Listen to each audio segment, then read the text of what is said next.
नमस्कार मित्रों, आज के इस वीडियो में एक बार फिर से आप सभी का बहुत बहुत हार्दिक स्वागत है। हम आशा करते हैं कि आप सभी स्वस्थ होंगे और आप सबकी तैयारी बहुत अच्छी तरह से चल रही होगी।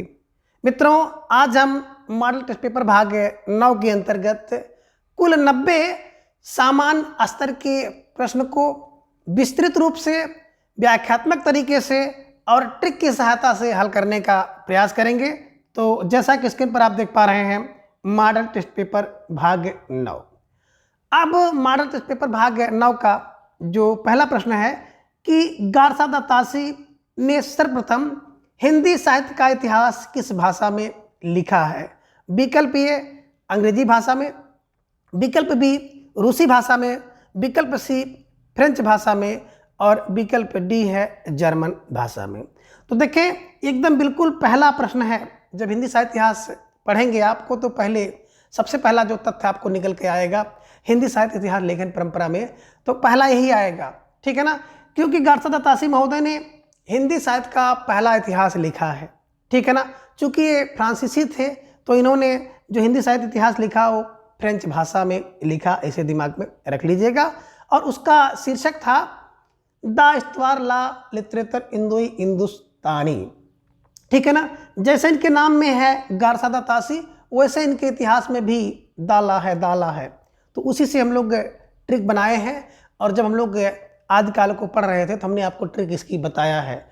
और पूरी ट्रिक से जो भी आदिकाल, भक्तिकाल, रीतिकाल, आधुनिक काल, सारी की सारी जो क्लास है मेरे द्वारा अपलोड की गई है, ट्रिक से है, विस्तृत रूप से है, व्याख्यात्मक तरीके से है। तो आप चाहें तो उसे भी जाके वहाँ से देख सकते हैं, ठीक है ना। तो यही बात आ गई कि गारसा दत्तासी महोदय ने हिंदी साहित्य का इतिहास किस भाषा में लिखा? फ्रेंच भाषा में लिखा। कब लिखा? 1839 में लिखा। और 47 में इसका दूसरा भाग लिखा, एक पुस्तक का 2 भाग। और इसका जब दूसरा प्रकाशन हुआ, दूसरा संस्करण 1871 में होता है और ये संपूर्ण इतिहास 3 भागों में विभाजित हो जाता है, ठीक है। इसे ध्यान में रख लीजिएगा, ठीक है। और इसमें कुल 738 कवि हैं, जिनमें 72 कवि हिंदी के हैं और शेष सारे कवि जो हैं वो उर्दू के हैं, ठीक है। तो इसे ध्यान में रख लीजिएगा। चलिए, अंग्रेजी की बात करें तो अंग्रेजी में the modern vernacular literature of, है ना, इंदोई हिंदुस्तानी। तो ये जो the modern vernacular literature of, है ना, तो इसका जो लेखन है जॉर्ज गैरिसन महोदय ने किया है, अंग्रेजी भाषा में किया है और सन 1888 ईस्वी में किया है। इसे ध्यान में रख लीजिएगा, ठीक है ना। चलिए, प्रश्न संख्या 2 है, हिंदी साहित्य का सर्वप्रथम काल विभाजन किसने किया? विकल्प ए रामचंद्र शुक्ल, विकल्प बी जॉर्ज गैरिसन, विकल्प सी शिव सिंह सरोज और विकल्प डी मिश्र बंधु, ठीक है ना। तो देखें, आचार्य रामचंद्र शुक्ल जी की बात करें तो हिंदी साहित्य का सबसे पहले आप कह सकते हैं वास्तविक इतिहास इन्होंने लिखा, ठीक है ना, 1929 में। किस नाम से? हिंदी साहित्य का इतिहास नाम से लिखा। जॉर्ज गैरिसन जी की बात करें तो इन्होंने हिंदी साहित्य का इतिहास लिखा, अंग्रेजी भाषा में लिखा, the modern vernacular literature of Hindustan, ठीक है ना। इस शीर्षक से लिखा, 1888 ईस्वी में लिखा। और हिंदी साहित्य की बात की जाए तो सबसे पहले काल विभाजन जो है जॉर्ज अब्राहम गैरिसन महोदय ने किया था, ठीक है ना। शिव सिंह सेंगर जी की बात करें तो इन्होंने शिव सिंह सरोज नामक ऐतिहासिक ग्रंथ लिखा है, इसे दिमाग में आप रख लीजिएगा, ठीक है ना, 1881 में। मिश्र बंधु विनोद जी की बात करें तो मिश्र बंधु विनोद 3 भाई हैं, श्याम सुख गणेश। इन्होंने 1913 में क्या लिखा? मिश्र बंधु विनोद नाम का ऐतिहासिक ग्रंथ लिखा था, 13 बंधु, ठीक है ना, जिसमें 4595 लगभग मोटा मोटा आप कह सकते हैं कि 5000 कवियों का जी है वर्णन इसमें किया गया है, ठीक है। तो प्रश्न संख्या 2 का सही उत्तर होगा विकल्प बी जॉर्ज गैरिसन, ठीक है। प्रश्न संख्या 3 है, रामचंद्र शुक्ल ने वीर गाथा काल को किस साहित्य में सम्मिलित नहीं किया है ना। तो कह रहे हैं कि आचार्य रामचंद्र शुक्ल जी ने वीर गाथा काल को किस साहित्य में सम्मिलित नहीं किया है? विकल्प ए सिद्ध में, विकल्प बी नाथ साहित्य में, विकल्प सी जैन साहित्य में और विकल्प डी है उपयुक्त सभी। तो दिमाग में रख लीजिएगा, आदिकाल को आचार्य रामचंद्र शुक्ल जी ने किसी साहित्य में सम्मिलित नहीं किया है, ठीक है ना। इसलिए प्रश्न संख्या 3 का विकल्प डी इज राइट आंसर, ठीक।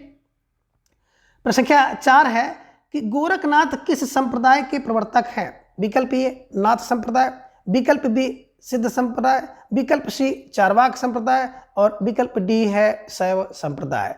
तो देखिए गोरखनाथ को सब लोग जान रहे हैं, नाथों में नाथ गोरखनाथ, ठीक है ना, दिमाग में रख लीजिएगा। यानी कि गोरखनाथ जो है ना, किससे, नाथ संप्रदाय से संबंधित है। ठीक।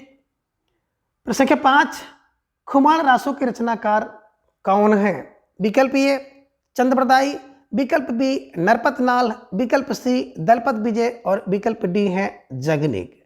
देखिए खुमाण रासों की बात करें तो खुमाण रासों है ना, हमने ट्रिक बताया था, जिसके सैनिक खूब मार पीट करेंगे उसके दल का जो पति होगा वो विजय होगा। तो खुमाण रासो दलपत विजय ने लिखा है, ठीक है ना। अब चंद्रप्रदायी की बात करें तो चंद्रप्रदायी ने क्या लिखा? बिल्कुल पृथ्वीराज रासो लिखा। नरपतनाल ने बीसल देव रास लिखा, जगनिक ने परमाल रासो लिखा है, ठीक है ना। तो जितने रासो ग्रंथ हैं और उसके जो रचनाकार हैं उसे तो आप दिमाग में बिल्कुल रट लीजिएगा, वहां से प्रश्न आना है, ठीक है। प्रश्न संख्या 6 है कि कैमासबद्ध किस रचना का प्रमुख प्रसंग है? कई बार चर्चा इसकी हो चुकी है। विकल्प ए आलाखंड, विकल्प बी पृथ्वीराज रासो, विकल्प सी खुमाण रासो और विकल्प डी है बीसल देव रासो। तो देखिए मित्रों, जब भी बात आती है कैमासबद्ध की तो कैमासबद्ध जो है एक समय है, ठीक है ना। कहाँ? पृथ्वीराज रासो का एक समय है जिसका अर्थ होता है सर्ग, है ना। तो दिमाग में रख लीजिएगा, ठीक है। चलिए प्रश्न संख्या 7, संत कवियों पर निम्नलिखित में किसका प्रभाव नहीं है? कहने का आशय है कि जो संत कवि हैं उनमें एक का प्रभाव नहीं है। विकल्प ए उपनिषद, विकल्प बी नाथ पंथ, विकल्प सी इस्लाम धर्म, विकल्प डी भागवत धर्म। तो देखिए विकल्प डी इज राइट आंसर, है ना। संत कवियों पर किसका, भागवत धर्म का कोई प्रभाव नहीं है, इसे आप दिमाग में रख लीजिएगा, ठीक है। अब प्रश्न संख्या 8 है कि प्रेम स्वरूप ईश्वर को सामने लाकर कवियों ने हिंदू मुसलमान दोनों को मनुष्य के सामान्य रूप में दिखाया और भेदभाव के दृश्यों को हटाकर पीछे कर दिया। इस कथन में रिक्त स्थान की पूर्ति होती सही शब्द का चयन कीजिए। कौन सा? कह रहे हैं कि प्रेम स्वरूप ईश्वर को सामने लाकर, है ना, कौन कवियों ने, है ना। विकल्प ए सूफी कवियों ने, विकल्प बी संत कवियों ने, विकल्प सी भक्त कवियों ने और विकल्प डी है सिद्ध कवियों ने। तो बिल्कुल आप समझ गए होंगे, है ना, कि प्रश्न संख्या 8 का विकल्प ए सूफी कवियों ने। दिमाग में रख लीजिएगा कि प्रेम स्वरूप ईश्वर को सामने लाकर सूफी कवियों ने हिंदू मुसलमान दोनों को मनुष्य के सामान्य रूप में दिखाया है और भेदभाव के दृश्यों को हटाकर पीछे कर दिया है, ठीक है ना। इसे दिमाग में आप बैठा लीजिएगा। अब प्रश्न संख्या 9 है कि पद्मावत किस भाषा में है? विकल्प ए ब्रज भाषा, विकल्प बी पुरानी अवधि, विकल्प सी की बात करें तो विकल्प सी अपभ्रंश मिश्रित हिंदी और विकल्प डी है पुरानी हिंदी। तो आपको पता है कि पद्मावत जो है अवधि भाषा में लिखा गया है, तो विकल्प बी इज राइट आंसर, ठीक है ना। अवधि में कौन सी अवधि? अवधि में पुरानी अवधि भाषा में लिखा गया है, ठीक है। आगे प्रश्न संख्या 10 है। 10 की बात करें तो प्रश्न संख्या 10 है कि सूफी काव्य धारा की सर्वप्रथम रचना कौन है ना। विकल्प ए पद्मावत, विकल्प बी मृगावती, विकल्प सी चंदायन, विकल्प डी है मधुमालती। तो देखिए कह रहे हैं कि सूफी काव्य धारा की सर्वप्रथम रचना, ठीक है ना। यानी कि इन विकल्पों के आधार पर कौन सी ऐसी रचना है जो कि सूफी काव्य धारा की पहली रचना है, ठीक है ना। तो विकल्प सी चंदायन इज राइट आंसर, ठीक है ना। 1397 में, ठीक है ना, दिमाग में रखिएगा। पद्मावत की बात करें तो 1540 में लिखी गई है, मृगावती 1501 में लिखा गया है, मधुमालती की बात करें तो 1545 में लिखी गई है, ठीक है ना। पद्मावत आप जान रहे हैं जायसी की है, ठीक है ना। चंदायन मुल्ला दाऊद द्वारा लिखा गया है, मधुमालती मंझन का है और मृगावती की बात करते हैं तो मृग वन में रहता है, कुतुबन जी की रचना है, ठीक है। और मंझन में मधु मिलती है। तो सारी की सारी जो रचनाएं हैं इसको हमने ट्रिक से बहुत पहले ही अपलोड कर दिया है, आप चाहें तो जाके देख सकते हैं, ठीक है। प्रश्न संख्या 11 है कबीर के अनुसार मोक्ष का अर्थ है। विकल्प ए ईश्वर का दर्शन, विकल्प बी स्वर्ग की प्राप्ति, विकल्प सी अमरत्व की प्राप्ति और विकल्प डी है आत्मा परमात्मा के द्वैत भाव की समाप्ति, ठीक है ना। तो प्रश्न संख्या 11 का बात कर रहे हैं कबीर के अनुसार मोक्ष का भाव है आत्मा परमात्मा के द्वैत भाव की समाप्ति। ठीक है ना। तो प्रश्न संख्या 11 का विकल्प डी इज राइट आंसर। प्रश्न संख्या 12 है, तू कहता कागज की लेखी, मैं कहता आंखन की देखी, उक्ति किसकी है? विकल्प ए रायदास, विकल्प बी कबीर दास, विकल्प सी नानक और विकल्प डी है दादू। तो देखिए, तू कहता कागज की लेखी, मैं कहता आंखों की देखी, ये कौन कह सकता है? ये व्यक्ति बिल्कुल बिल्कुल कबीर दास कह सकते हैं। ठीक है। तो प्रश्न संख्या 12 का विकल्प बी इज राइट आंसर। प्रश्न संख्या 13 है कि तुलसी के काव्य में किस विशेषता को लक्ष्य कर रामचंद्र शुक्ल ने उन्हें भक्ति काल का सर्वश्रेष्ठ कवि माना है ना। यानी कि कह रहे हैं कि इनमें से कौन सी ऐसी बातें हैं जिसे लक्ष्य करके जो है रामचंद्र शुक्ल जी ने भक्ति का सर्वश्रेष्ठ कवि तुलसीदास को कहा है। विकल्प ए लोक मंगल की भावना, विकल्प बी भक्ति भावना, विकल्प सी वर्णन की अद्भुत क्षमता और विकल्प डी है महाकाव्य की रचना।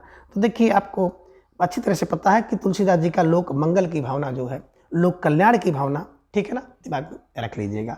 तो प्रश्न संख्या 13 का विकल्प ए इज राइट आंसर। ठीक है। प्रश्न संख्या 14 है, तुलसी का जन्म बांदा जिले के किस ग्राम में हुआ था? विकल्प ए रामपुर, विकल्प बी सोरो, विकल्प सी राजापुर और विकल्प डी है रूनकता। ठीक है ना।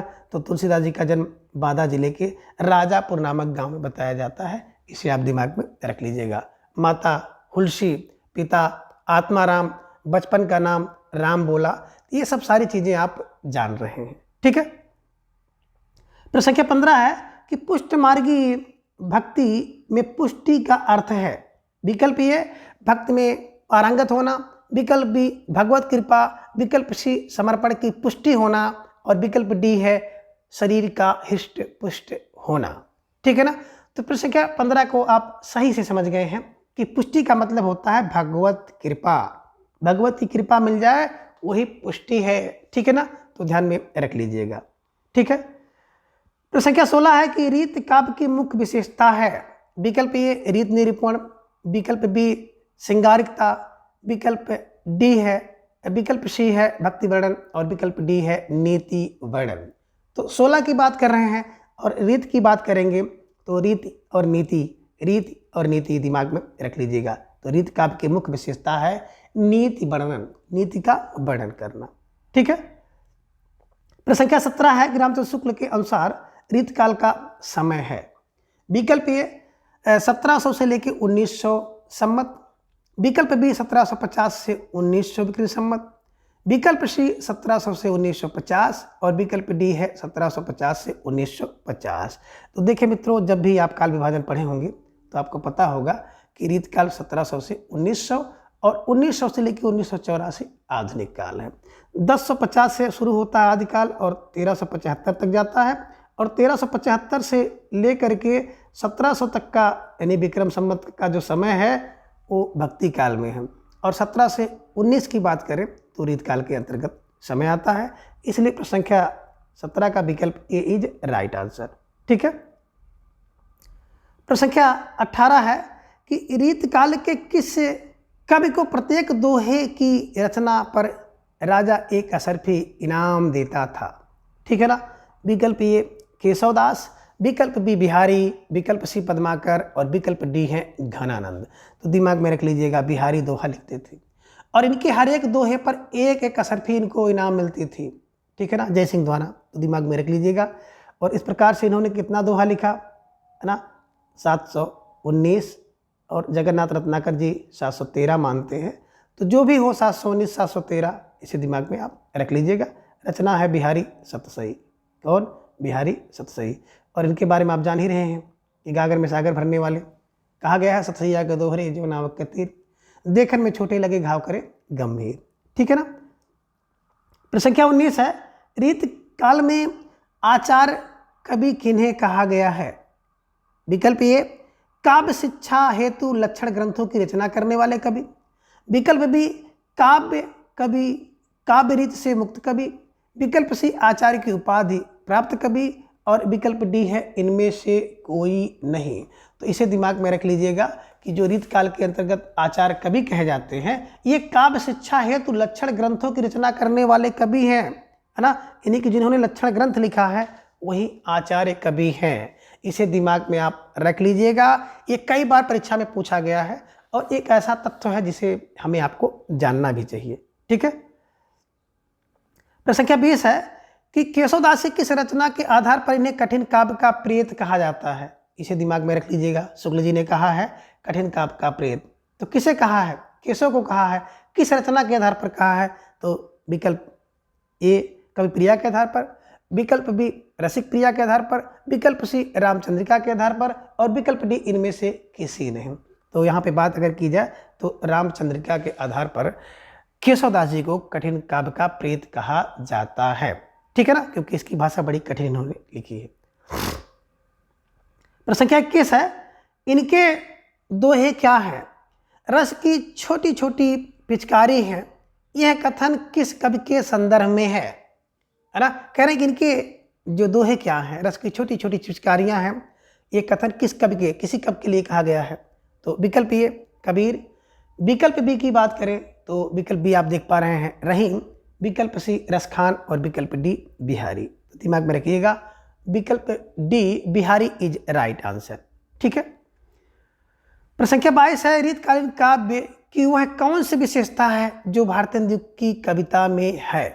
विकल्प ए ब्रजभाषा में काव्य रचना, विकल्प बी भक्ति भावना, विकल्प सी श्रृंगारिक वर्णन और विकल्प डी है इनमें से कोई नहीं।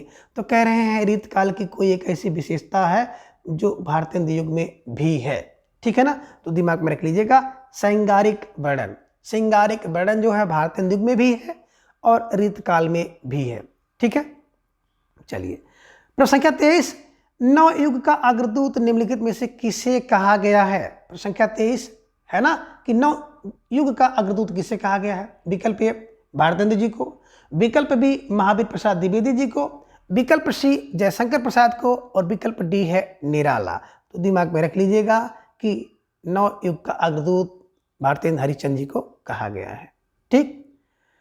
प्रश्न संख्या 24, द्विवेदी युगीन कविता के बारे में कौन सा कथन असत्य है? कह रहे हैं कि द्विवेदी युग की जो कविता है उसके संबंधित कोई एक कथन ऐसा है जो कि असत्य है, उसे देखिए।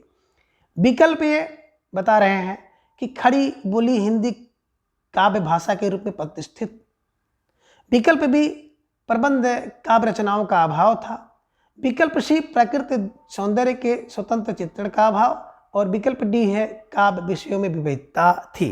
तो देखिए, चूंकि बात यहाँ पे हो रही है द्विवेदी युगीन कविता के बारे में एक असत्य है, तो ध्यान रखिएगा खड़ी बोली का प्रयोग हो रहा था, प्रकृति सौंदर्य का चित्रण भी चल रहा था, है ना, और काव्य विषयों में विविधता भी थी, लेकिन प्रबंध काव्य रचनाओं का अभाव, ठीक है ना, ये असत्य है। ठीक है ना, तो आप दिमाग में रखिएगा प्रबंध काव्य उस समय भी लिखे गए थे।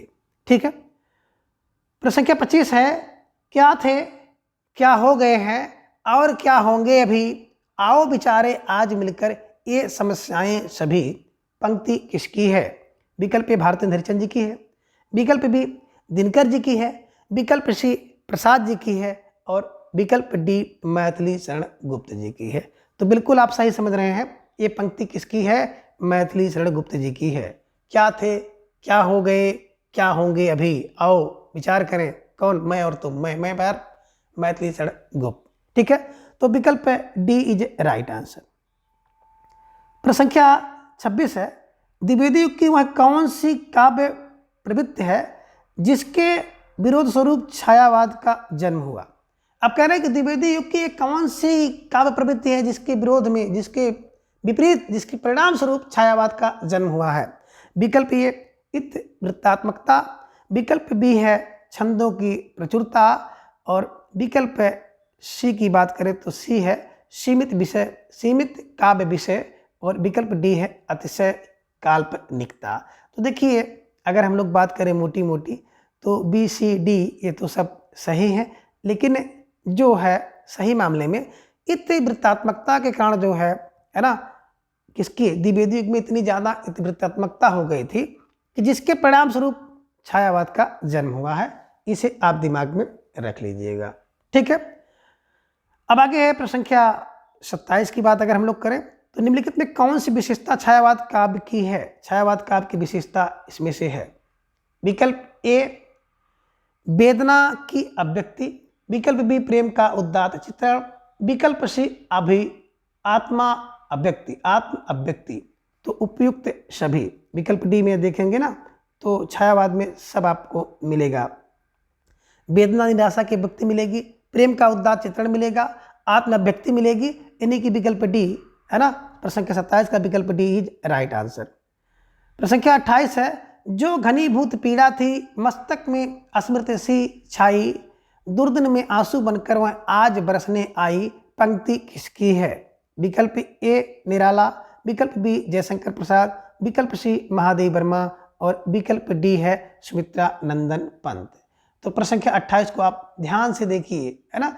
जो घनीभूत पीड़ा थी मस्तिष्क में स्मृति सी छाई, दुर्दिन में आंसू बनकर वह आज बरसने आई। तो बिल्कुल आप सही समझ गए हैं, किसका है? जयशंकर प्रसाद जी का है, आंसू से है। और आंसू कब इन्होंने लिखा था? 1925 में। आंसू तो पोंछ, आंसू तू पोंछ, पोंछ तू पाँच, तू पाँच, ठीक है ना।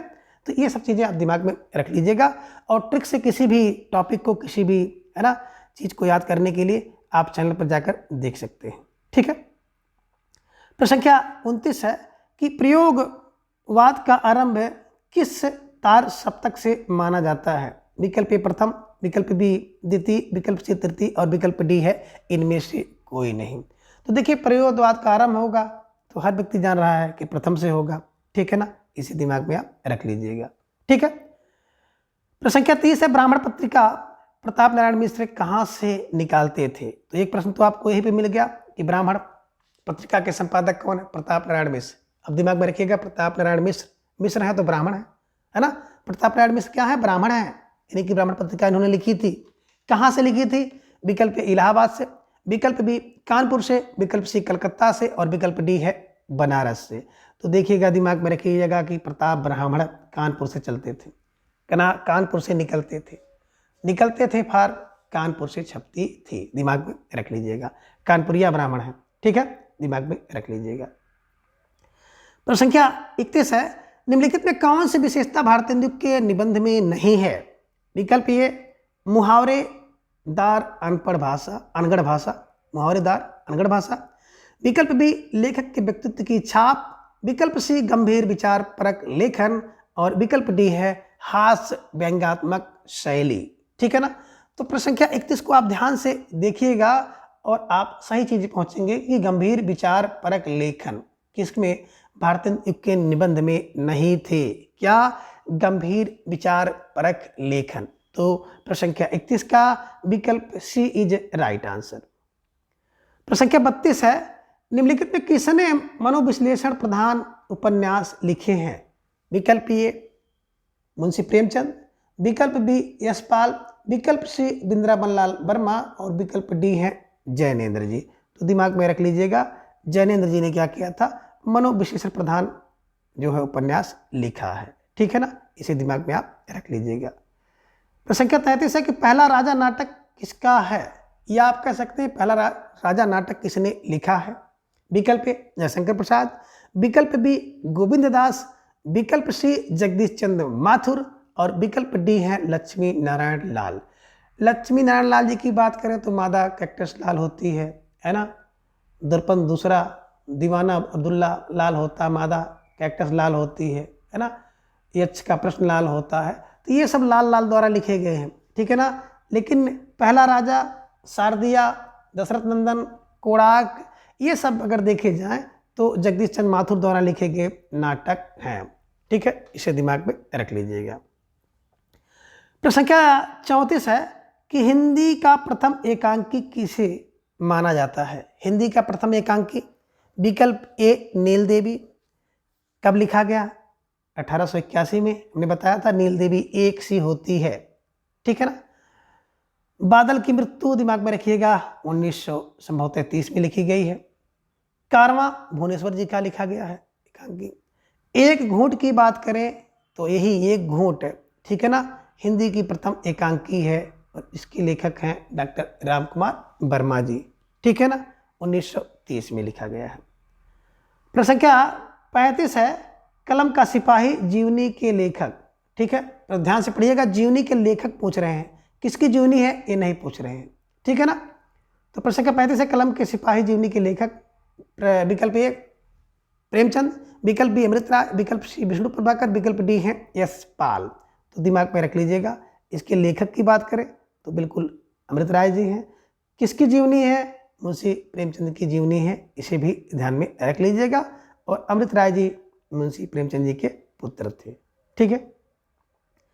प्रश्न संख्या 36 है कि निम्नलिखित में कौन ललित निबंध का प्रसिद्ध लेखक है?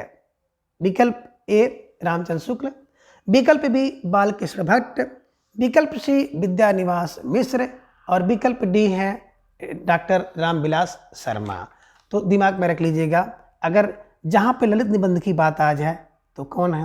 बिल्कुल विद्यानिवास मिश्र जी राइट आंसर। ठीक है ना। प्रश्न संख्या 37 है, हृदय की मुक्त की साधना के लिए मनुष्य की वाणी जो शब्द विधान करती आई है उसे कविता कहते हैं।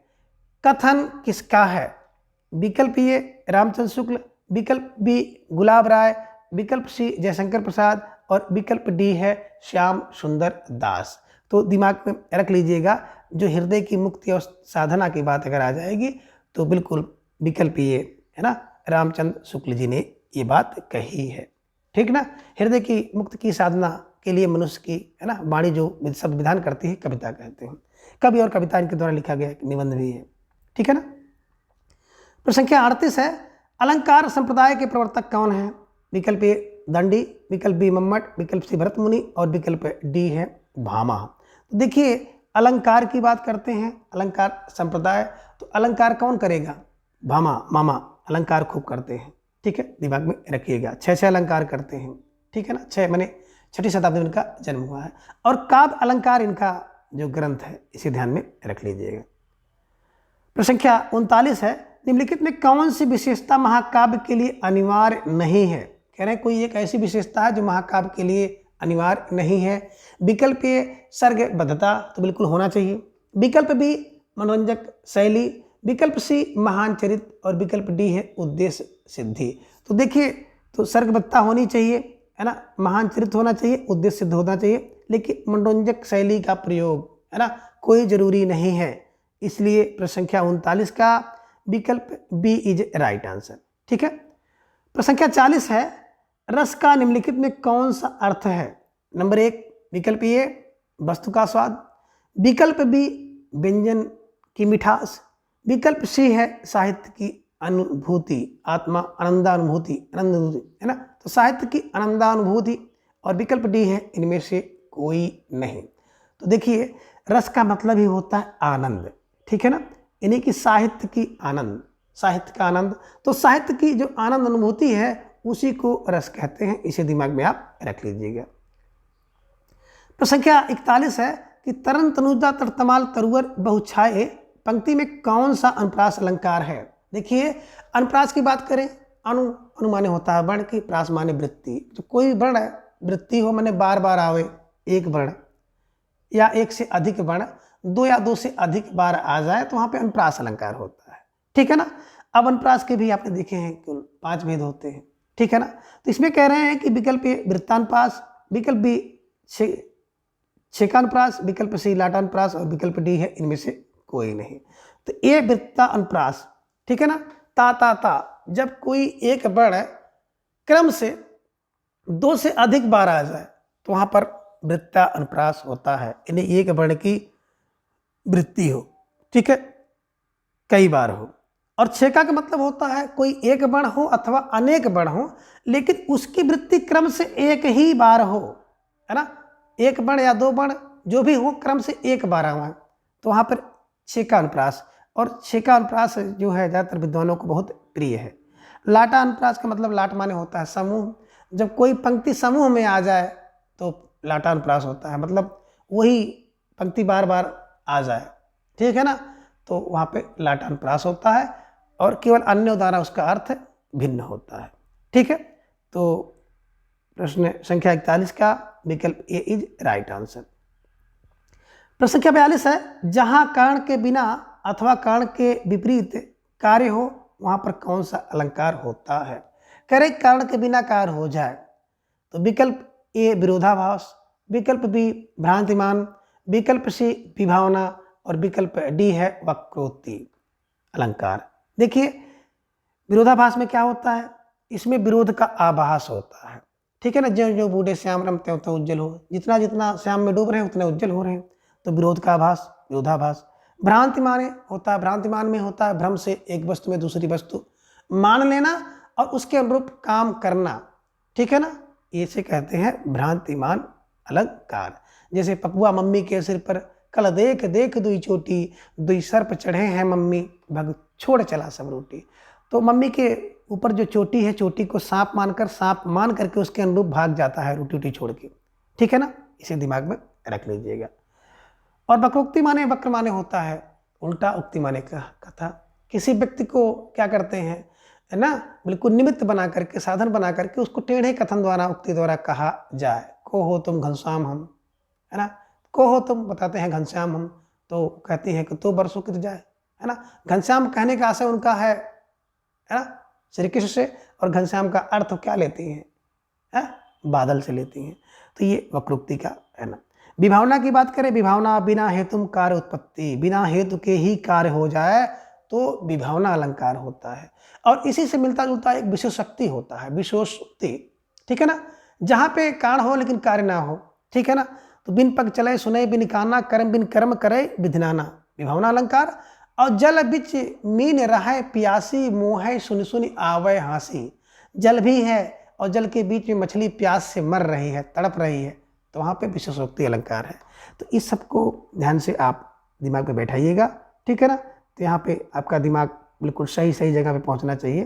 क्या होगा, जहाँ पे कारण के बिना कार्य हो, विभावना अलंकार, ठीक। प्रश्न संख्या 43 है कि बड़ा कि छोटा कुछ काम कीजिए, परंतु पूर्व पर सोच लीजिए, बिना विचारे यदि काम होगा कभी ना अच्छा परिणाम होगा, ठीक है ना। उपयुक्त पंक्तियों में कौन सा छंद है, विकल्प ए बसंत तलिका, विकल्प बी उपेंद्र बर्जा, विकल्प सी मालिनी और विकल्प डी है गीतिका। तो दिमाग में रख लीजिएगा, ये उपेंद्र बिरजा है, इसमें देखिए 11 वर्ड आपको मिलेंगे, ठीक है ना। तो इसे दिमाग में रख लीजिएगा। बसंत तिलका में 14 वर्ड मिलेंगे, तिलक 14 वर्ष बाद होती है ना, मालिनी 15 दिमाग में रख लीजिएगा, गीतिका आप पढ़े हैं 26, ठीक है ना। तो इन सब चीज़ों को आप दिमाग में रख लीजिएगा। आशा करते हैं कि आपको आसानी से ये समझ में आ गया होगा, ठीक है। उपेंद्र बर्जा। कबहु को हो यही रहन रहोगे, श्री रघुनाथ कृपाल कृपा ते संत स्वभाव गहोंगे। पंक्ति में रस बताइए, है ना, कबहु हो यही रहने रहोगे। तो श्री रघुनाथ कृपाल कृपा ते संत स्वभाव गहोंगे, ठीक है ना। पंक्ति में रस पूछ रहे हैं। विकल्प ए भक्ति, विकल्प बी करुण, विकल्प सी विप्लम, विकल्प डी है शांत रस, ठीक है ना। तो दिमाग में रख लीजिएगा कौन, इसमें शांत रस है, ठीक है ना, शांत रस है। सॉरी, करुण का स्थायी भाव शोक होता है, ठीक है ना। शांत का स्थायी भाव सम या निर्वेद होता है, ठीक है ना। भक्ति की बात करते हैं तो भगवत विषयक रति, विप्लम में है ना रति होती है लेकिन वियोग, इसे दिमाग में रख लीजिएगा। तो ये प्रश्न संख्या 44 का विकल्प डी इज राइट आंसर, ठीक है। अब आगे है प्रश्न संख्या 45। संविधान में हिंदी को देश की कौन सी भाषा कहा गया है, कह रहे हैं अपने भारतीय संविधान के हिसाब से, है ना, हिंदी को कौन सा भाषा कहा गया है। विकल्प ए राष्ट्रभाषा, विकल्प बी संपर्क भाषा, विकल्प सी राजभाषा और विकल्प डी है आर्य भाषा। तो देखिए भारतीय संविधान की बात करें तो भारतीय संविधान में हिंदी को राजभाषा कहा गया है, इसे आप दिमाग में बैठा लीजिएगा। और जब भी भारतीय संविधान में हिंदी की बात आएगी तो तुरंत आपके दिमाग में चलना चाहिए 343 से लेकर के 351 अनुच्छेद राजभाषा की बात कही गई है, ठीक है ना। बात करें अनुसूची की तो 8वीं अनुसूची है, भाग की बात करें तो 17वें भाग में है, ठीक है ना। इसे दिमाग में आप रखिएगा। कुल 22 भाषाओं को राजभाषा का दर्जा दिया गया है और 14 सितंबर 1949 को हिंदी, है ना, दिवस मनाया जाता है 14 सितंबर को, इसे भी दिमाग में आप रख लीजिएगा, ठीक है। प्रश्न संख्या 46 है, कौरवी किस बोली का दूसरा नाम प्रचलित है। कौरवी किस बोली को कहते हैं। विकल्प ए अवधी, विकल्प बी खड़ी बोली, विकल्प सी राजस्थानी, विकल्प डी है बुंदेली। तो देखिए कौरवी का एक अन्य नाम खड़ी बोली है और खड़ी बोली का मुख्य केंद्र है मेरठ, जिसे आपने देखा था। ठीक है, तो इसे दिमाग में आप विधिवत बैठा लीजिएगा। अवधि की बात करें तो अवधि के अंतर्गत ABC अवधि बघेली छत्तीसगढ़ी आता है। बुंदेली पश्चिम की बोली है ना, पश्चिमी भाषा की, इसे दिमाग में रख लीजिएगा। राजस्थानी भाषाओं का हमने बताया था आपको, मामा जमे राजस्थान में, मामा जमे, बस दिमाग में रखिएगा। मा फार मालवी, मा फार मारवाड़ी, जा फार जयपुरी, मे फार मेवाती, इसे दिमाग में रख लीजिएगा। ठीक है, और प्रश्न संख्या 47 है, अवधि निम्नलिखित में कहाँ नहीं बोली जाती? अवधि कहाँ नहीं बोली जाती है, इसे दिमाग में रख लीजिएगा। ठीक है, विकल्प ए बनारस, विकल्प बी लखनऊ, विकल्प सी फैजाबाद और विकल्प डी है बाराबंकी। तो देखिए बनारस में है ना अवधि नहीं बोली जाती, बल्कि बनारस में भोजपुरी बोली का क्षेत्र आ जाता है, तो इसे दिमाग में आप रख लीजिएगा। ठीक है, प्रश्न संख्या 48 है, उपयुक्त चित्र किस युग निर्माता साहित्यकार का है? तो विकल्प ए भारतेंद्र हरिश्चंद्र, विकल्प बी महावीर प्रसाद द्विवेदी, विकल्प सी जयशंकर प्रसाद और विकल्प डी है प्रेमचंद। तो बिल्कुल आप सही तरीके से देख पा रहे हैं, ये जयशंकर प्रसाद जी का चित्र है, जिन्होंने प्रसाद है ना देखा होगा, प्रसाद युग का है ना प्रवर्तन किया था। ठीक है, चलिए आगे है प्रश्न संख्या 49, रिक्शा किस भाषा का शब्द है? विकल्प ए अंग्रेजी, विकल्प बी पुर्तगाली, विकल्प सी फारसी और विकल्प डी है जापानी। तो मैं कई बार आपको इसको बता चुका हूं कि जापानी क्या करता है, पान खा के रिक्शा चलाता है। पान मतलब झमपान और रिक्शा जापानी शब्द है, इसे दिमाग में रख लीजिएगा। ठीक है ना। प्रश्न संख्या 50 है, निम्नलिखित में कौन सा शब्द अंग्रेजी भाषा का नहीं है? अलमारी, अपील, पुलिस और रेल। देखें है ना, अगर मोटी मोटी बात करेंगे तो अपील है, रेल है और पुलिस है, लेकिन अलमारी नहीं है। अलमारी, आलपिन, अनानास, ठीक है ना, गोभी, गोदाम, है ना, तो ये सब जो शब्द है ये पुर्तगाली शब्द है, इसे दिमाग में आप रख लीजिएगा। तो प्रश्न संख्या 50 का विकल्प ए इज ए राइट आंसर। ठीक है, प्रश्न संख्या 51 है, गड़बड़ घोटाला कौन सा शब्द है? विकल्प ए तद्भव, विकल्प बी देशज, विकल्प सी तत्सम और विकल्प डी है शंकर। तो देखें गड़बड़ और घोटाला दोनों शब्द आ गया है। गड़बड़ घोटाला, देखिए केवल गड़बड़ की बात अगर करते तो देशज हो जाता, लेकिन गड़बड़ घोटाला पूछ रहे हैं, इसलिए विकल्प D Shankar is right answer. ठीक है, प्रश्न संख्या 52 है, निम्नलिखित में कौन सा कथन असत्य है? विकल्प ए तत्सम शब्दों का मूल संस्कृत में है, विकल्प बी रूढ़ शब्दों का अर्थ कभी नहीं बदलता, बिल्कुल सही है, विकल्प डी देशज शब्दों में ध्वनिवाचक शब्द अधिक होते हैं और विकल्प डी है शंकर का अर्थ होता है अप्रचलित शब्द। तो देखिए देशज शब्द में ध्वनिवाचक शब्द बिल्कुल अधिक होते हैं, लेकिन विकल्प डी है ना शंकर शब्द का अर्थ अप्रचलित शब्द है, ये असत्य है ना। तो प्रश्न संख्या 52 का विकल्प डी इज राइट आंसर। ठीक है, प्रश्न संख्या 53 है कि पत्राचार कौन सा शब्द है? पत्राचार कौन सा शब्द है? विकल्प ए तद्भव, विकल्प बी रूढ़, विकल्प सी तत्सम और विकल्प डी है योग रूढ़। तो दिमाग में रख लीजिएगा ये तत्सम शब्द है। ठीक है ना, इसे दिमाग में बैठा लीजिएगा। प्रश्न संख्या 54 है, संस्कृत के वे शब्द जो अपभ्रंश से विकृत होते हुए हिंदी में आए हैं, इसके बाद खाली जगह है, कहलाते हैं। इस वाक्य में जो रिक्त स्थान है उसकी पूर्ति के लिए सही शब्द का चयन कीजिए। विकल्प ए तत्सम, विकल्प बी तद्भव, विकल्प सी शंकर, विकल्प डी है देशज। तो बिल्कुल एकदम आसान सा प्रश्न है, विकल्प बी तद्भव शब्द कहते हैं। ठीक है ना, इसे ध्यान में रखिएगा। यानी कि संस्कृत का जो शब्द हिंदी में आता है और उसका परिवर्तन यानी विकार से उत्पन्न होता है उसे तद्भव कहते हैं। शंकर दो भाषाओं के मेल से बना शब्द शंकर होता है। देशज जो क्षेत्रीय में है ना जिसके उद्गम आदि का कोई पता नहीं होता है, ऐसे देशज शब्द कहते हैं। ठीक है, इसे दिमाग में रख लीजिएगा। प्रश्न संख्या 55 है कि निम्नलिखित में किसे देशी शब्द भी कहा जाता है? विकल्प ए देशज, विकल्प बी शंकर, विकल्प सी तद्भव और विकल्प डी है इनमें से कोई नहीं। तो देखिए जो देश धन जा यानी कि जो देश में जन्मा हो उसे देशज शब्द कहते हैं। इसी को देशी शब्द भी कहा जाता है। ठीक है ना। और ढेर सारे देशज शब्द आप देखते होंगे जिनका प्रयोग हम लोग रोज़मर्रा अपनी भाषाओं में करते हैं, ठीक है। तो जैसे कुछ ऐसे जैसे शब्द हैं जिसे हम लोग देख करके भटकते हैं, जैसे तेंदुआ है, चिड़िया है ना, कटरा है, अंटा है, कटोरा है, खिड़की है, चिड़चिड़ा है। तो ये सब शब्द जो है बिल्कुल ये सब शब्द हैं, ध्यान में रखिएगा, कभी कभी ये प्रश्न परीक्षा में पूछ लिया जाता है। प्रश्न संख्या 56 है, निम्नलिखित में कौन सा शब्द विदेशी है? विकल्प ए आदमी, विकल्प बी किताब, विकल्प सी तोप और विकल्प डी है उपयुक्त सभी। तो देखिए सारे के सारे जो शब्द हैं ये सभी शब्द विदेशी हैं, इसे आप दिमाग में रखिएगा, ठीक है। चलिए अब प्रश्न संख्या 57 है कि किसी वस्तु या व्यक्ति के नाम का बोध कराने वाले शब्द कहलाते हैं। इस कथन के लिए रिक्त स्थान की पूर्ति में सही शब्द चयन कीजिए। अब देखिए कह रहे किसी व्यक्ति या वस्तु का बोध कराने वाला शब्द क्या होता है? बोध का मतलब ही होता है जो ज्ञान कराए। ज्ञान कौन कराएगा? तो संज्ञा, दिमाग में रख लीजिएगा। प्रश्न संख्या है ना 57 का विकल्प ए संज्ञा, विकल्प बी नामवाची, विकल्प सी है नामधारी और विकल्प डी है विशेषण। तो प्रश्न संख्या 57 का जो सही विकल्प होगा संज्ञा, ठीक है ना।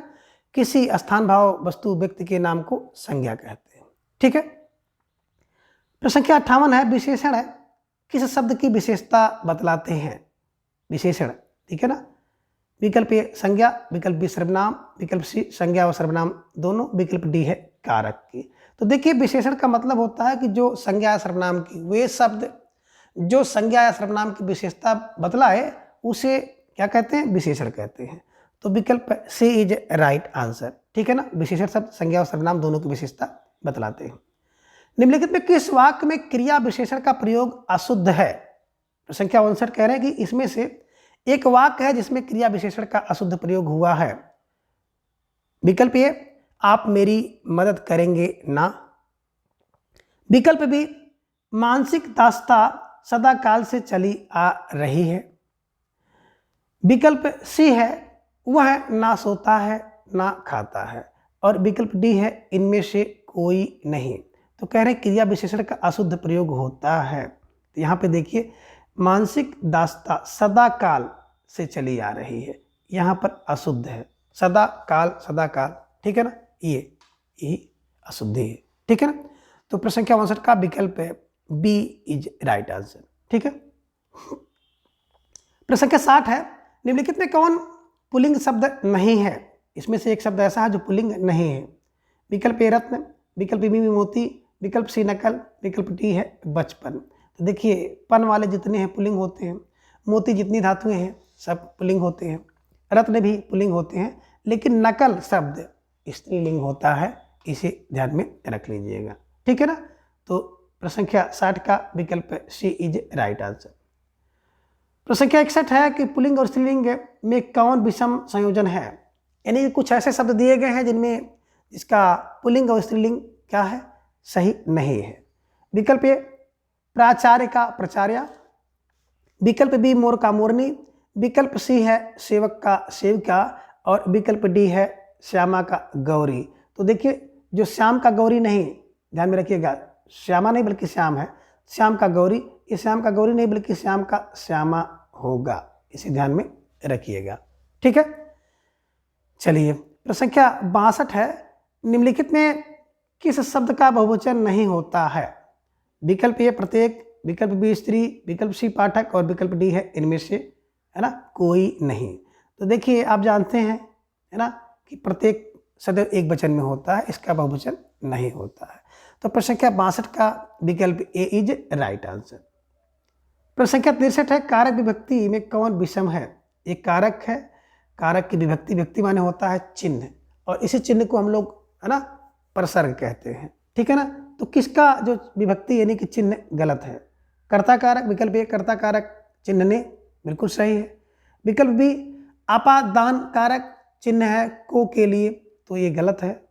विकल्प सी संप्रदान कारक से, है ना, तो संप्रदान कारक से दिमाग में रखिएगा, है ना।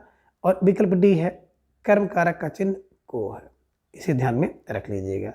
देखिए जो आपादान को के लिए नहीं होता है, बल्कि संप्रदान का चिन्ह होता है, को के लिए। ठीक है ना, जब कोई वस्तु किसी के लिए दिया जाए। अपादान का मतलब होता है से भिन्न या अलग, इसे ध्यान में रख लीजिएगा। ठीक है ना, जब कोई वस्तु कहीं से अलग होती है, दूर होती है, तो उसमें अपादान कारक होता है। तो प्रश्न संख्या 63 का 20 जो है विषम है। और संप्रदान से, है ना, गुरु से सीखता है, गुरु से लेता है। तो जब कोई चीज़ ले दी जाती है तो ध्यान में रखिएगा ए विकल्प सही रहेगा। ठीक है ना, इसमें केवल और केवल विकल्प बी क्या है, विषम है। ठीक है, तो प्रश्न संख्या 63 का विकल्प बी इज राइट आंसर। आगे है प्रश्न संख्या 64 की बात करें तो निम्नलिखित में कौन सा शब्द आयुष्मान का पर्यायवाची शब्द नहीं है। विकल्प ए चिरंजीव, विकल्प जी बी दीर्घायु, विकल्प सी सौभाग्य और विकल्प डी है दीर्घजीवी। तो देखिए प्रश्न संख्या 64 की बात करते हैं तो सौभाग्य जो है ना, इसका पर्यायवाची शब्द नहीं है। बाकी सारे के सारे शब्द जो है इसके क्या है, पर्यायवाची शब्द है। प्रश्न संख्या 65 है, निम्नलिखित में ऊसर का विलोम शब्द है। विकल्प ए बंजर, विकल्प बी मरुभूमि, विकल्प सी उपजाऊ, विकल्प सी है उर्वर। देखिए ऊसर का विलोम शब्द होता है क्या, है ना, ऊसर माने बिल्कुल जिसमें कुछ पैदा ना हो, और उर्वर माने जिसमें बहुत कुछ पैदा हो, उपजाऊ हो। ठीक है ना, दिमाग में रखिएगा। प्रश्न संख्या 65 का विकल्प डी इज राइट आंसर। ठीक है, प्रश्न संख्या 66 है कि अंधे के हाथ बटेर लगना मुहावरा का अर्थ है। विकल्प ए अयोग्य व्यक्ति को अनायास उपयोगी वस्तु मिलना, विकल्प बी बिना प्रयास के सफल होना, विकल्प सी शिकारी को शिकार मिलना और विकल्प डी है लॉटरी खुलना। तो देखिए अंधे के हाथ बटेर लगना मुहावरा का जो अर्थ होता है वो आप समझ गए कि अयोग्य व्यक्ति को अनायास उपयोगी वस्तु मिलना, है ना। देखे होंगे बटेर जल्दी पकड़ में नहीं आती, लेकिन अगर अंधा बटेर पकड़ लिया तो समझ लीजिएगा कि अयोग्य व्यक्ति है और अनायास उसे कोई उपयोगी वस्तु मिल गई है। ठीक है, प्रश्न संख्या 67 है, 9 कनौजिया 90 चूल्हे कहावत का अर्थ है। 9 कनौजिया 90 चूल्हे का कहावत का अर्थ है कि विकल्प ए बड़ा परिवार होना, विकल्प बी एकता ना होना, विकल्प सी जाति पात मानना और विकल्प डी है एक जात में कई उपजातियां होना। तो देखिए 9 कनौजिया 90 चूल्हा, कहने का आशा है कि 9 ठे कनौजिया हो और उनके पास 90 चूल्हा हो, यानी कि सबका अलग अलग मत हो, तो एकता ना होना। ठीक है ना, सही अर्थ होगा इस कहावत का, एकता ना होना। तो प्रश्न संख्या 67 का विकल्प बी इज राइट आंसर। प्रश्न संख्या 68 है, कंगाल और कंकाल में अर्थभेद कौन सा है। देखिए बात करते हैं, कंगाल माने गरीबी और कंकाल माने हड्डी होता है, तो दोनों को सही से आप मिला देंगे, जहाँ पे सही मिल जाएगा वही विकल्प सही होगा। विकल्प ए गरीब और हड्डी, विकल्प बी निर्धन और खोपड़ी, विकल्प सी दरिद्र हड्डी का ढांचा और विकल्प डी है दरिद्र और ढांचा। तो देखिए जब कंगाल की बात आएगी तो कंगाल माने होता है निर्धन, और कंकाल की बात आएगी तो कंकाल माने होता है खोपड़ी। तो प्रश्न संख्या 68 का विकल्प बी इज राइट आंसर। ठीक है, प्रश्न संख्या 69 है कि जिस स्त्री की संतान ना होती हो, तो कहने का आशा है कि कोई ऐसी स्त्री हो जिसकी कोई संतान ना उत्पन्न हो रही हो। वाक्यांश के लिए एक शब्द होगा। ठीक है ना, विकल्प ए बंजर, विकल्प बी खंडिता, विकल्प सी है संतानहीन और विकल्प डी है बंध्या। तो दिमाग में रखिएगा, जिस स्त्री कोई संतान नहीं होती है उसे बंध्या कहते हैं, इसे दिमाग में रखिएगा। खंडिता किसे कहते हैं, खंडिता का मतलब है वह स्त्री जिसका पति किसी दूसरी नायिका के साथ रात बिता के आया हो, उसे कहते हैं खंडिता। बंजर भूमि होती है जिसमें कुछ ना हो। ठीक है ना, संतानहीन का मतलब होता है जिसके पास संतान ना हो। ठीक है ना, वो संतानहीन होता है। तो ये सब चीज़ें आप दिमाग में बैठा लीजिएगा। ठीक है ना, प्रश्न संख्या 70 है, जिसकी पत्नी मर गई हो उस पुरुष को कहते हैं। ठीक है ना, विकल्प ए विधुर, विकल्प बी सौभाग्यहीन, विकल्प सी स्त्रैण और विकल्प डी है पौंसचल। ठीक है ना, और इस बात करें जो लोकोक्ति है या कहावत है, इसको हमने ट्रिक की सहायता से विस्तृत रूप से यूट्यूब पर अपलोड कर दिया है और ये सारे के सारे बिल्कुल उसमें हैं। ठीक है ना। तो देखिए इसको हमने बताया था जब डॉक्टर वासुदेव नंदन जी के व्याकरण को हम लोग पढ़ रहे थे, तो उसमें हमने बताया था, ठीक है ना, वह स्त्री जिसकी है ना, वह पत्नी, वह जिसकी पत्नी मर गई हो पुरुष की, ठीक है ना, तो उसे कहते बीधुर। बीधुर, बी माने बिना, है ना, धुर माने धुरी होता है, धुर धुरी से होता है ना। देखे होंगे जो गृहस्थी है ना, तो गृहस्थी रूपी रथ है, पति और पत्नी होते हैं, और जो पत्नी होती है वो धुर है ना, उसी के धुर पर तो पहिया चलेगा। तो जो पत्नी नहीं है तो धुरी, धुर खत्म हो जाती है, धुर धुर नहीं है तो धुर ना है, बी माने बिना, धुर माने धुरी की, धुरी माने स्त्री की जो हो, उसी को कहते हैं विधुर। तो ध्यान में रख लीजिएगा, धुर का अर्थ यहाँ पे पहिया रूपी धुरी है ना, पहिया की जो धुर होती है उसी धुर से है, ठीक है, बिना धुर के है जो, उसे कहेंगे विधुर, ठीक है ना, इसे दिमाग में रख लीजिएगा, यानी कि पत्नी नहीं है। प्रश्न संख्या 71 है कि निम्नलिखित में शुद्ध वाक्य कौन सा है। विकल्प ए, मुझे आज की बैठक का समाचार नहीं था। विकल्प बी है, एक कप चाय मुझे भी देना। विकल्प सी, मैंने अभी बाजार जाना है। और विकल्प डी है, उसका संपूर्ण जीवन द्वंद्वों में बीता, ठीक है ना। कह रहे कौन सा वाक्य इसमें शुद्ध है। प्रश्न संख्या 71 को ध्यान से आप देखिए। तो देखेंगे जो विकल्प बी है, एक कप चाय मुझे देना, ये शुद्ध है, बाकी सभी क्या हैं, अशुद्ध हैं। देखिए आज की बैठक का समाचार नहीं था। अब समाचार नहीं था का मतलब क्या है, आज की बैठक का सूचना नहीं थी, ठीक है ना, तो यहाँ पे समाचार नहीं होना चाहिए था, सूचना हुई था। मैंने अभी नहीं होता, मुझे अभी बाजार जाना है। उसका संपूर्ण जीवन, या तो उसका जीवन करिए, उस जीवन का मतलब होता है कि संपूर्ण जीवन द्वंद्वों में बीता, है ना, द्वंद्वों में कैसे बीतेगा, अभी जीवन तो चल रहा है, ठीक है ना, इसे ध्यान में रखिएगा, ठीक। तो संख्या 72 है कि निम्नलिखित में से कौन सा शब्द शुद्ध है। संसारिक, संसारिक, सांसारिक और सांसारिक।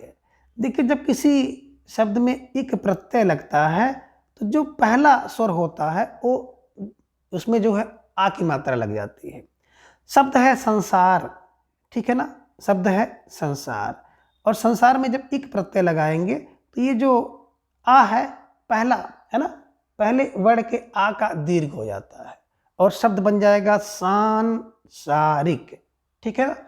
अध्यात्म धन एक आध्यात्मिक हो जाता है, ठीक है ना। समाज धन एक में सामाजिक हो जाता है। तो ये सब चीज आप दिमाग में रख लीजिएगा कि जहां पर एक प्रत्यय लगता है, ठीक है। प्रश्न संख्या 73 है, किस समास में अंतिम पद प्रधान होता है। अंतिम माने उत्तर पद, उसी को बाद वाला पद कहते हैं, उसी को दूसरा पद भी आप कहते हैं, ठीक है ना। तो विकल्प ए तत्पुरुष समास में, विकल्प बी क्रमधारय समास में, विकल्प सी बहुब्रीहि समास में, और विकल्प डी है अव्ययी भाव समास में। तो देखिए अंतिम पद यानी कि दूसरा पद प्रधान होता है, तो प्रश्न संख्या 73 का विकल्प ए इज राइट आंसर, तत्पुरुष समास। तत् माने उसका, पुरुष माने आदमी, ठीक है ना, इसे ध्यान में रखिएगा।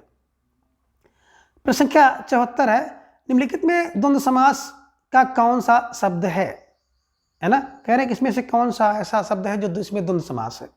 विकल्प ए अकाल पीड़ित, विकल्प बी घर द्वार, विकल्प सी मार्ग व्यय, विकल्प डी है देश निकाला। तो देखिए अकाल पीड़ित की बात करें तो अकाल से पीड़ित, बिल्कुल इसमें कर्ण तत्पुरुष समास है।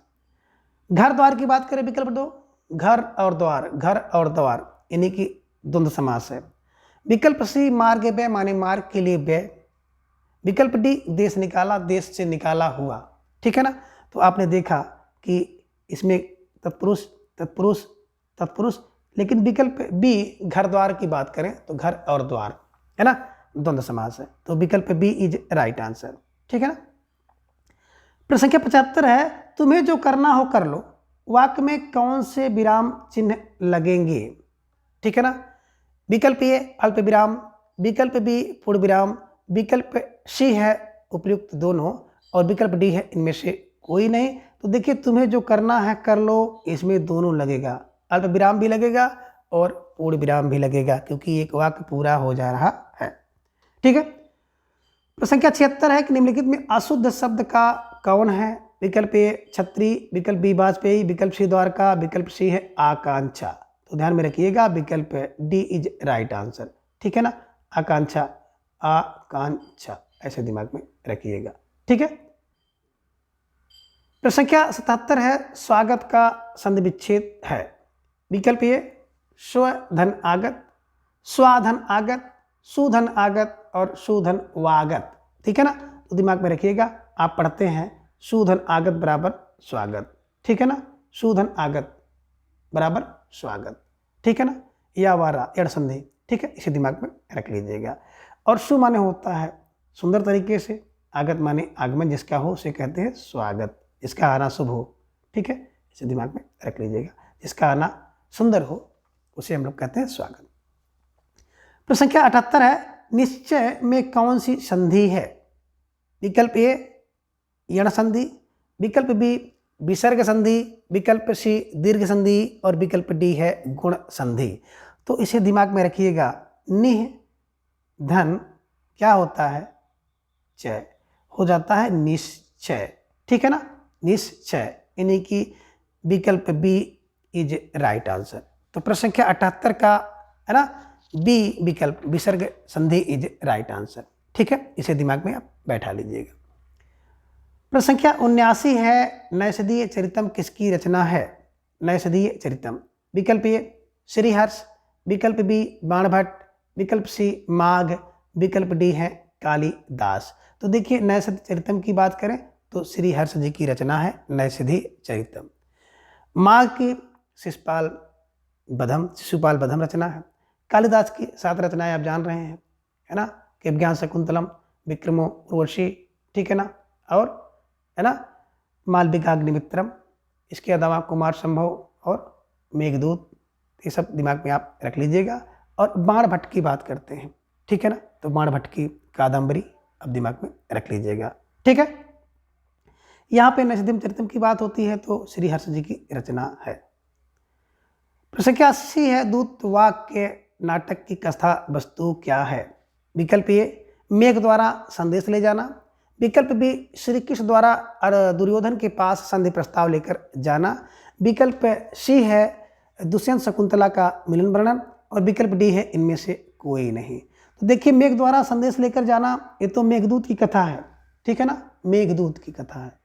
ठीक, विकल्प बी श्री कृष्ण द्वारा दुर्योधन के पास संधि का प्रस्ताव लेकर जाना, बिल्कुल विकल्प दूतवाक्यम, ठीक है ना, यही विकल्प सही है। दुष्यंत और शकुंतला के प्रेम का मिलन की बात करें तो अभिज्ञान शकुंतलम में है, ठीक है ना। तो प्रश्न संख्या 80 का विकल्प बी श्री कृष्ण द्वारा दुर्योधन के पास संधि प्रस्ताव लेकर जाना विकल्प राइट है, ठीक है। प्रश्न संख्या 81 है कि भास के नाटकों को किस दृश्य सफल माना गया है?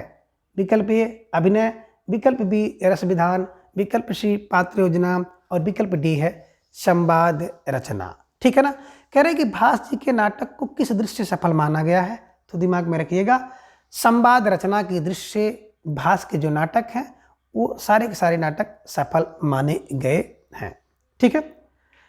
आगे है प्रश्न संख्या 82, सूर्योदय में कौन सी संधि है? विकल्प ए आदि संधि, विकल्प बी दीर्घ संधि, विकल्प सी गुण और विकल्प डी है यण संधि।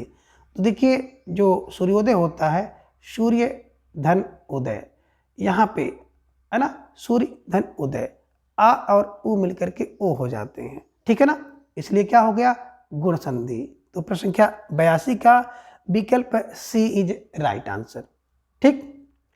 प्रश्न संख्या 83 है कि प्रत्येकम का सही विच्छेद संधि विच्छेद है। विकल्प ए प्रतिधन एकम, विकल्प बी प्रतिधन एकम, विकल्प सी प्रतिधन एकम और विकल्प डी है प्रत्यय धन एकम। तो इसको सब लोग जान रहे हैं, बहुत आसान सा प्रश्न है कि प्रतिधन एकम बराबर प्रत्येकम, और प्रत्येकम की बात अगर करते हैं तो यण संधि, ठीक है। प्रश्न संख्या 84 है, नेत्रहीन में कौन सा समास है? विकल्प ए कर्मधारय, विकल्प बी तत्पुरुष, विकल्प सी बहुब्री और विकल्प डी है कर्मधारय। तो देखिए कर्मधारय 2 बार आ गया है, ठीक है ना, ये तो पहले खारिज हो गया, ठीक है ना। नेत्र से हीन है ना, तत्पुरुष समास, बहुब्री समास इसमें नहीं है, ठीक है। तो प्रश्न संख्या 84 का विकल्प बी इज राइट आंसर, ठीक। प्रश्न संख्या 85 है कि निम्नलिखित में कौन तत्पुरुष समास नहीं है?